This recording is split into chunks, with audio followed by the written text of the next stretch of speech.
a top anti-corruption investigator, Matthew Sesoko, was kidnapped and assaulted in Midrand. His laptop and cell phone gone. But the real question is, why now?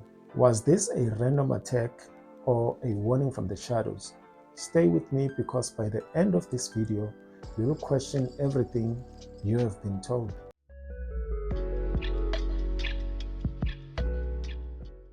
Friday night, Midrand. Matthew Sesoko, head of investigations at the IDAC, was driving home from work. He was ambushed, kidnapped, beaten, then dumped by the roadside. His attackers made off with his cell phone and his official laptop, devices that might have held explosive data. But when the journalists asked IDAC for answers, they said nothing. No details, no clarity, no urgency. It was just silence, and that silence speaks louder than words. Here's where it gets suspicious. Just one day before the attack, Sesoko's boss, Andrea Johnson, appeared before the Parliament's ad hoc committee. She promised to hand over documents exposing political interference inside law enforcement. And then, suddenly, boom, Sesoko was abducted, his devices vanish, and the trail goes cold.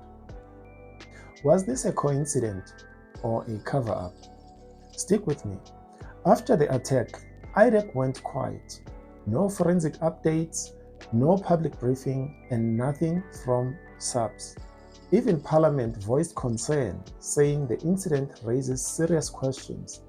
And the more they stay silent, the louder the public suspicions grow. It's starting to look less like a criminal act and more like a calculated warning, if you think about it. Sesoko was not a newcomer. He was suspended and dismissed from the IP after allegations of misconduct years ago.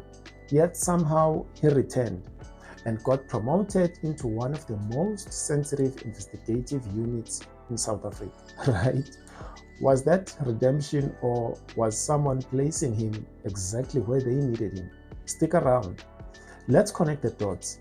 First, a parliamentary inquiry into political interference. Second, a senior investigator holding sensitive data. And then third, a kidnapping one day after explosive testimony. And finally, the devices vanish. This doesn't look random. It looks like a message to anyone who dares to expose the power that exists. But some analysts think differently, of course. They believe this could have been staged, a carefully timed distraction to stall Parliament's inquiry. Because when chaos hits the headlines, the truth quietly disappears. Remember what they took: not jewelry, not cash. They took information. If those devices contain case files, witness statements, or corruption trails, now that data is gone. Stealing it removes the evidence or hands it to whoever is trying to erase it completely. And now it's gone. This wasn't just a kidnapping. It was a digital extraction and information heist disguised as violence, if you were to ask me. Whether real or staged, the message here is clear. We can reach anyone, even inside the system. It breeds fear, it creates silence, and silence promotes or protects corruption. Because when people stop talking, the truth stops moving.